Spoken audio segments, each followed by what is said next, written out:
안녕하세요, 캔더부스입니다. 네, 오늘은 저희가 고이고이 간직했던 언젠가는 풀어야 해라는 주제를 이야기해 보려고 하는데요. 네, 언어에 대한 우리 아이들의 언어 발달, 언어에 대한 이야기를 좀 해보려고 해요. 네. 우리 김쌤이 할 얘기가 참 많으시거든요. 오늘 한번 들어보려고 하는데. 네. 일단 제가 이제 어머님들이랑 약속을 드렸잖아요. 언어 발달이 늦은 아이들, 말이 좀 늦게 트인 아이들 어떻게 하는지 알려드리기로 해서 제가 이제 준비를 하면서 보니까 뭐 소아과 의사분들, 그다음에 언어 치료사분들 굉장히 뭐 저보다 더 너무 많이 알고 계셔서 그렇죠. 네, 뭐 원인이라든지 뭐 치료 과정이라든지 뭐 부모님의 역할 이런 것들 너무 자세하게 알려주셨더라고요. 그래서 뭐 언어 발달 단계 이런 것들은 그분들의 영상을 좀 보시는 게 더 나을 것 같고요. 저는 좀 제가 경험했던 것들, 그 다음에 유치원에서 또 언어 발달 늦어서 좀 고생한 아이들도 좀 고생이고 어머님들도 또 고민이시고 이러신 분들 많았잖아요. 그런 분들의 초점을 맞춰서 조금 이야기를 드리도록 할게요. 그리고 또 보니까 저도 상담을 해보면 언어 늦은 아이들 뭐 어린이집이 나을까요? 유치원이 나을까요? 이런 고민들 굉장히 많이 하시는데 제가 아주 정확한 팁을 드리도록 하겠습니다. 영상을 끝까지 보셔야 돼요. 네, 그래야 방법을 아실 수 있어요. 네. 우리 말이 느린 우리 아이들의 사실 원인을 먼저 좀 봐야 될 수 있을 것 같아요. 네. 그래서 원인을 좀 보자면 나와져 있는 이야기들을 보면 언어가 많이 늘지 못할 수밖에 없는 환경이라든지 가족들 사이에서의 환경이라든지 아니면 미디어에 많이 노출이 됐다든지 아니면 조금 완벽주의 성향이라든지 이런 것들이 있다고 하는데 우리 아들은 어떤 경우였죠? 근데 저도 이제 나름 이렇게 체크를 해보거든요. 그랬는데 저희는 진짜 대가족 한 10명 이상의 어른들과 또 위에 또 누나가 있잖아요. 수다스러운 누나가 있었기 때문에 언어적 자극이 적지는 않았을 것 같고 그 다음에 미디어에 노출은 뭐 저희 잘 아시다시피 저희 텔레비전이 없는 관계로다가 그것도 아닌 것 같은데 좀 뒤늦게 제가 이제 생각해 본 건 얘가 좀 완벽주의 성향이지 않았을까라는 생각을 해요. 그래서 자기가 진짜 올곧이 나는 뭐를 원해라고 얘기 한 3마디 정도는 할 수 있을 때 말을 그쵸. 하려고 했는지 엄마밖에 사실 30개월까지 엄마밖에 안 했었어요. 그래서 뭐 배변 훈련할 때도 이렇게 쉬 넣자 하면 똥 안 나온다고 막 이렇게 표현하고 그래서 그래서 제가 이제 주변 분들한테 이제 물어봤었죠. 그랬더니 의외로 굉장히 많아요. 언어 치료, 언어를 잘 늦어서 말이 늦게 튀어서 그런 경우가 많은데 그래서 뭐 본인도 아이가 대학생인데 예전에 이제 하도 말을 안 해서 이제 언어 치료를 받는데 치료 선생님이 원하는 거를 말을 할 때까지 주지 말라 그랬대요. 그렇죠. 대부분 처음 하시는 말씀. 그래가지고 우리가 알고 있는 언어 자극이잖아요. 그렇죠. 그래가지고 물을 달랐는데 물을 안 줬다는 거예요. 그랬더니 얘가 결국은 나중에는 이제 부르부르 떨다가 기절을 해. 그 얘기를 해서 그러니까 또 그것도 너무 감수다. 답이 아닌 거잖아요. 네, 그래서 와 이게 정말 갈수록 더 많아지는 것 같지 않아요? 현장에서? 네, 많아져요. 맞아. 정말. 예전에는 네. 사실 치료받는다라고 이야기하는 것도 좀 엄마 입장에서 부끄러워하시는 경우들도 있고 얘기 안 하려고 하시는 경우들도 있고 했는데 요즘에는 원에서 한 서너 명은 꼭 언어 치료 받는 아이들이 느린 경우도 있고 발음이 안 좋아서인 경우도 있고 그렇게 받는 경우들이 굉장히 많이 늘어났어요. 네. 아이들이 말이 느리다는 게 이제 언어 치료를 받는 애들이 좀 그러니까 다양한 것 같아요, 사례가. 요즘에는 제가 생각했을 때에는 아이들이 많이 빨라져가지고 사실 우스갯소리로 네. 뱃속에서 나오자마자 엄마 안녕? 이럴 것 같다라는 우스갯소리도 하거든요, 저는. 근데 그에 반해서 아이들이 상호작용이 안 되는 아이들이 많아서 치료를 받는 경우도 있는 것 같아요. 이제 원준이의 경우에는 그게 아니었지만 혼잣말을 계속한다든지 질문과 상관없는 말로 계속 자기 혼자만 말을 하고 엄마의 말에 반응하지 않고 이런 경우도 사실 치료가 필요한 경우라 그거는 느린 건지 빠른 건지는 엄마만 알 것 같기는 해요. 그러니까 저희도 현장에서 보면 정말 언어가 좀 늦은 아이들 보면 말이 안 통하니까 친구 관계도 또 어렵고 그렇죠. 또 그렇게 되니까 내 말을 못 알아들으니까 어떻게든 몸으로 표현하게 되다 보면 손이 먼저 나가기도 하고 그런 경우를 너무 많이 봤었어가지고 기간을 가기 전에 그러니까 어린이집이든 뭐 유치원이든 기간을 가기 전에 이 아이의 언어 발달 상태를 조금 확인을 해봐야겠다라는 생각이 들어서 또 영유아 검진을 해보니까 언어에 표현하는 능력들이 조금 부족하다라는 결과가 나왔기 때문에 저는 이제 검사를 받기로 이제 저희 그 남편이랑 얘기를 했거든요. 그래서 이제 대학병원에 갔었어요. 그런데 대학병원 갔는데 어떻게 되냐면 재활의학과로 가요. 그러니까 느낌이 우리 애가 좀 장애가 있어서 뭐 그런가? 사실 그 마음이 무너지는 좀 그랬거든요. 그런데 울지 마. 지나고 보면 아무것도 아니에요. 그래. 지금 너무 웃으면서 이야기할 수 있잖아. 네. 그때는 사실 엄마 입장에서 그런데 이제 의사분들이 그러시더라고요. 재활의학과라고 해서 되게 많이 놀라셨죠? 라는 이야기를 하시는데. 근데 왜 그렇게 이름을 지어? 근데 이게 다 너무 세분할 수가 없어가지고. 그렇다 하더라고요. 그래서 이제 검사를 해서 뭐 2가지 이상의 장애가 나오면 이제 통합 치료를 해야 되는데, 뭐 언어만 있으면 딱 언어만 치료하면 되는 거니까. 그렇게 크게 뭐 걱정 안 하셔도 될 것 같아요. 그래서 검사를 하게 됐는데 저는 검사는 정말 잘 한 것 같아요. 지금만 생각해 보면 그때 그 시기에 치료를 안 했으면 더 치료 기간이 더 늦어졌을 거라는 거죠. 그래서 모든 게 결정적인 시기가 있는데 그거를 놓치면 6개월 지연이 뭐 따라 붙는데 6개월이 아니라 더 이상 걸릴 수가 있는 경우가 생기기 때문에 적절한 시기에 어머님들이 검사를 받는 게 되게 중요한 것 같아요. 근데 이 적절한 시기를 알기가 정말 쉽지가 않았고, 김쌤도 계속 아이를 체크하고, 그리고 이제 우리가 이제 기관에서 그런 친구들을 많이 보다 보니까, 사실 엄마 답답한 건 둘째야. 난 당사자가 더 답답하다고 생각해요. 그렇죠. 아이가. 감정적으로도 억눌린 게 많고, 그래서 그 적절한 시기를 찾는 게 쉽지 않을 것 같아요. 근데 이게 참 전공자도 잘 모를 수밖에 없는 게, 저도 이제 상담을 해보니까 이제 주변에 원장님 그러시는 거예요. 야, 무슨 검사냐, 야, 네가 더 잘 알지 않냐. 너 내일 검사하면 오늘 말 테냐. 이러시는 거예요. 그래가지고, 검사를 그렇게 권하시지 않으시는 분들도 계시는데, 제가 이제 겪어보니까 검사는 해봐야 된다. 그렇게 크게 아이한테 상처가 되지 않아요. 네, 그리고 부모님도 오히려 그거를 알고 나는 게 낫지. 얘가 어떻게 될까. 그 다음에 또 뭐 유치원에서 얘가 언어가 늦은 것 같아. 검사 한번 받아보세요. 하면 기분 나빠하시는 분들도 계시잖아요. 솔직히. 맞아요. 저는 자주 말씀드리는데 자주 기분 나빠하세요. 그러니까. 그런데 그걸 되게 고맙게 생각하시고 한 번쯤은 검사를 받아보시는 거. 네. 그러니까 추천드려요. 병도 알아야 고쳐요. 네, 맞아요. 병도 알아야 고치고 이게 검사를 받아보세요라는 말이 이 아이가 문제가 있어요가 아니라 우리 얼마나 느린지 알고 대책을 세워보아요 라는 뜻이고 맞아요. 영재 검사는 하라 그러면 기분 좋아하시면서 정말 안타까워요. 왜냐면 김쌤 지금 적절한 시기 정말 중요하다고 얘기한 건 그 시기에 맞는 발달 단계가 있는데 그걸 엄마들이 알기에는 어렵고요. 저희들도 몰라요. 사실 그렇지 않아요? 그렇죠. 몇 개월에 어디까지 해야 되고 몇 단어를 해야 되고 이거를 못 외우거든요. 그러면은 얘가 한 3개월 느리대. 지금 잡아줘야겠다.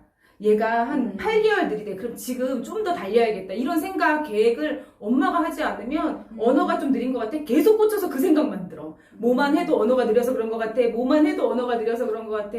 그러니까 저는 정말 엄마들이 시기를 놓치지 않으셨으면 좋겠어요. 그래서 한 30개월에서 36개월 정도까지도 언어가 조금 안 되고 의사 표현이 안 되는 경우에는 필시. 근데 안 된다는 기준이 뭐예요? 일단 그 시기에는 문장으로 얘기를 해야죠. 아, 36개월. 네. 30에서 36개월 그럼요. 사이에는 문정으로 네. 얘기를 해야 되고. 만세돌이 지난 시점이기 때문에 그때는 이제 문장으로 얘기를 해야 되고 아이들이 폭발적인 언어 시기가 오잖아요. 그리고 여자친구들은 더 빠른 경우도 많고. 네, 네. 그런데 이제 남자친구들 6개월 정도 늦는다고 하시더라고요. 여자친구들보다 언어 발달이. 그런데 기관에 가기 전에는 한 번쯤은 체크를 해보시고 영유아 검진에서 나와요. 그리고 그거는 영유아 검진을 꼭 받아보시는 게 좋을 것 같아요. 이제 유치원에 다 제출해야 되잖아요. 아니 직장 다니시는 분들은 하기 힘들어요. 저도 몇 번 빼먹었거든요. 네, 네. 시기를 놓쳐요, 자꾸. 그러니까요. 네. 하려 그러면 다음 계열이야. 그래요. 그래서- 맞아.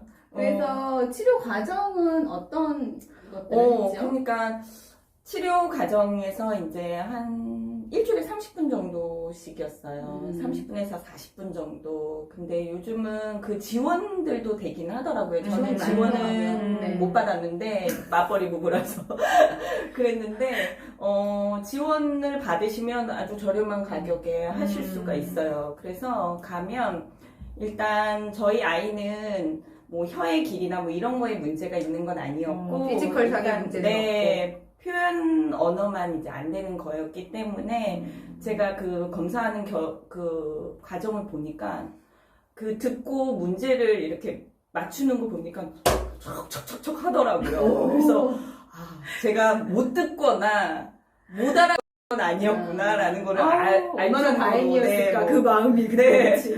그랬는데 이제 언어 치료사 분이 그러시더라고요. 이런 친구들은 말이 트이면 바로 발음 교정으로 들어갑니다라는 말씀을 하셨어요. 그런데 정말로 한 3-4번 가니까 말이 트이더라고요. 네, 근데 뭘 어떻게 하시냐면 유레카였네, 유레카. 뽀로로가 이제 그 나이에는 아이들이 제일 많이 좋아하니까. 보고 좋아하니까 이제 띵동 누르면 누가 왔지? 뽀로로가 왔네. 뽀로로가 왔네. 그러면서 입 모양을 자꾸 보여주시는 거예요. 그러면서 이제 반복적으로 하면 애가 다음에는 뭐 누가 왔을까? 루피? 루피 이런 식으로.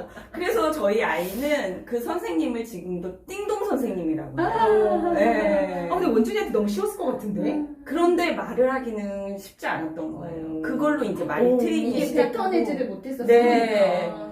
원준 그리고 속으로 생각했을 것 같은데? 뭐 하는 거지?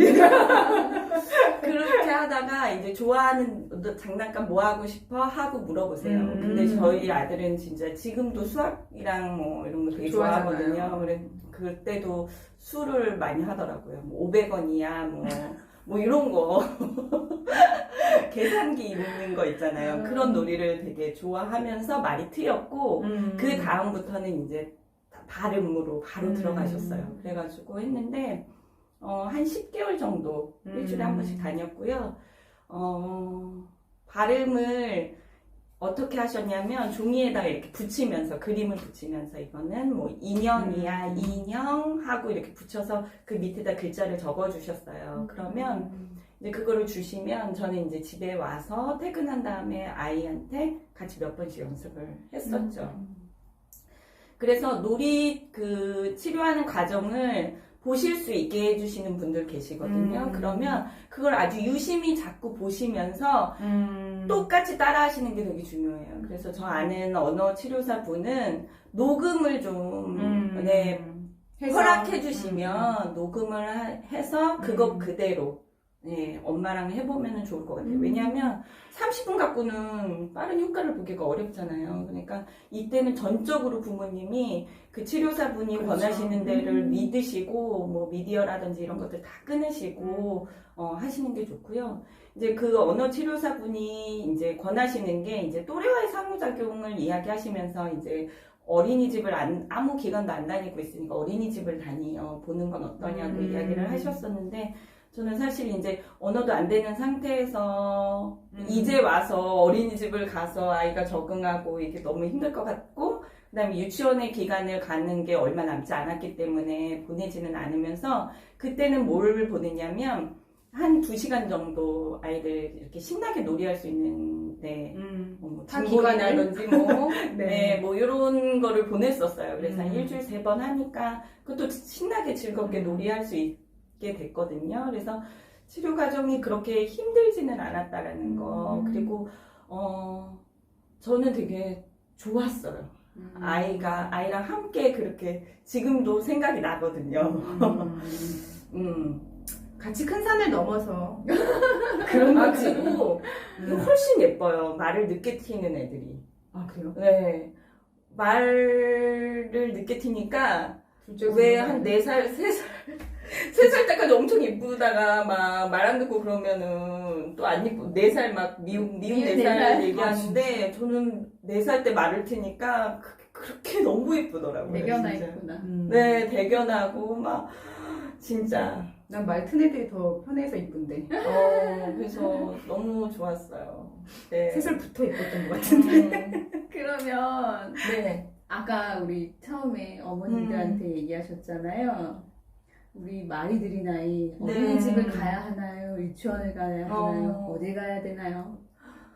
어머님들이 고민하시는 게 어린이집이냐 유치원이냐인데 흔하게 생각하시는 게 어린이집은 보육 위주니까 더 그냥 인정해주고 뭘 좀 못해도 뭐 해줄 거라고 이해해주고 이럴 거라고 생각하시는 것 같아요. 근데 어린이집에서 5세는 정말 큰 아이예요.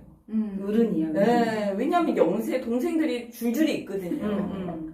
근데 유치원에서 5세는 정말 오기야 금이야 하는 네, 원장님부터 시작해서 담임교사, 뭐 주방 선생님, 주방 조리사님까지도 5세만 지나가면 머리라도 한번 쓰다듬어 주고 저게 뭐라고 여기 와가지고 너무 예쁨 받는 나이고 한 번이라도 더 도와주려고 하고 더 손이 가는 나이이기 때문에 저는 유치원이나 그 다음에 좀 인원이 적은 네, 기관들 있잖아요. 그런 곳을 적극 권장시켜 드리고요. 또 부담님의 존재도 되게 중요해요. 네, 그래서 좀 그 아이를 좀 더 좀 케어를 해줄 수 있고 더 도움을 좀 줄 수 있고 또 말이 통하지 않더라도 좀 그 아이를 좀 기다려줄 네, 그런 분위기의 유치원이나 그런 환경을 네, 권해드려요. 살아봐야 하는 건데 어떡하죠? 그러니까 그런 것들을 좀 미리 여쭤보셔야죠. 네, 그렇죠. 기간에 상황을 이렇게, 설명하시고 말이 좀 느린데 도움을 더 줄 수 있는 네, 부담임 선생님이나 보조 인력이 있는지 확인을 좀 해주시고요. 그 다음에 담임 선생님한테도 솔직히 이야기하시는 게 좋을 것 같아요. 그렇죠, 네, 맞아요. 그래서 어떤 도움을 주시라고 좀 부탁도 드리고 그 다음에 또 이 아이가 뭐 어떤 성향의 아이이기 때문에 네. 뭐 말이 늦었을 때, 뭐 어떤 표현을 했을 때 화장실에 가고 싶다라든지 이런 것들 잘 이야기하셔서 네, 아이가 조금 덜 스트레스 받고 네, 할 수 있도록 네. 네. 맞아요. 치료 과정을 공유하는 거는 굉장히 중요하고 좋은 포인트인 것 같아요. 네. 기관에서 그 아이에 딱 맞게 사실 선생님은 치료사가 아니기 때문에 그런 걸 잘 맞아요. 모르잖아요. 네. 근데 어느 기관에 가시든 어린이집을 가시든 유치원을 가시든 그 치료 과정을 공유를 해서 거기서 나와서 이제 거기서 하셨던 이야기들 어떻게 이 아이한테 해주라는 거를 한 번이라도 얘기해 주시면 선생님들도 그거를 조금이라도 도움을 주시려고 할 수 있으니까. 근데 제가 느껴보면 현장에서 우리 아이가 느려서 그런 부탁을 한다는 것 자체를 엄마들이 민폐라고 생각하는 경우도 되게 많으시고 그럴 때마다 조금 안타까워요. 맞아요. 네. 말이 느린 아이 아니어도 그렇죠. 아이들이 언어를 하나씩은 다. 폭발하는 그 시기 때, 그쵸. 그때 이제 엄마가 이런 언어 자극을 그렇죠. 주면은 굉장히 아이한테 도움이 많이 되니까. 그래서 우리 항상 얘기하잖아요. 수다쟁이 엄마 되라. 네, 정말 명언. 그래서 그렇게 해주시면 좋을 것 같아요. 네. 저희 아이 언어 그 검사했을 때 1%였거든요. 근데 또 1%인 게 있어요. 키. 그리고 또 키를 1%인 게 있는데, 그거 다음 편에 알려드릴게요. 궁금해! 네. 다음 편에는 원준이 서울대 간설을 그래서 저 되게 행복한 가정이었고, 제가 이거 원고 쓰는데, 저희 그 둘째가 기웃기웃거리면서 본 거예요. 그래서 저한테 그러더라고요. 엄마, 저는 언어 치료는 안 받았죠? 이러면서. 그래서 이제 저희 큰딸이랑 저랑 눈이 떠마주치면서, 너 언어 치료 받았어? 허당 전성생. 근데 너무 다행이다라는 생각이 든 게, 그래요. 얘는 그 치료가 과정을 아닌 거야. 치료라고 느끼지 않았던 너무 거예요. 다행이다. 네, 띵동 선생님을 만나서 놀았던 거예요. 네. 기특해. 그러니까 그렇게 큰 부담 아니니까요. 네. 어머님들 너무 크게 생각 안 하셔도 되고, 네. 말 정도는 아무것도 아니에요. 네. 더 큰 그러니까. 사람들이 많잖아요. 네. 충분히 요즘은 정말 너무 좋아졌잖아요. 치료 과정이나 뭐 맞아요. 의학적인 거 너무 좋아져서 금방 고칠 수 있으니까요. 조금 늦는다 싶으시면 검사 받으시고 치료 받으시면 될 것 같아요. 네. 도움이 되셨나요? 네. 구독과 좋아요 꼭 눌러주시고요. 우리도요. 네. 네. 우리 또 다음에 또 즐거운 걸로 만날게요. 네. 안녕.